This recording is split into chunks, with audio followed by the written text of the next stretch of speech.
Hello, friends. Welcome to Creative Medicine.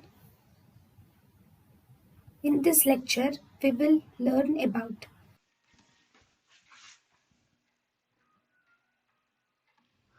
Menopause.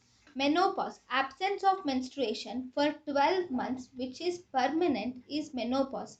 Age, which is most commonly menopause, is seen in the age group of 51 years worldwide, and in India, menopause is seen at 47 years. Premature menopause. Premature menopause, if there is menopause in less than or equal to 40 years of age, then it is called as premature ovarian failure or premature menopause. One of the cause of premature menopause can be premature ovarian failure. Delayed menopause. Delayed menopause is when menopause has not occurred even after 55 years of age. It is called as delayed menopause.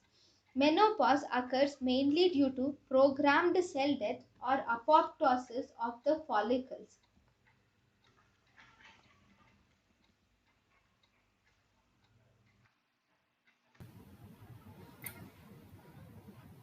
thank you and thank you for watching.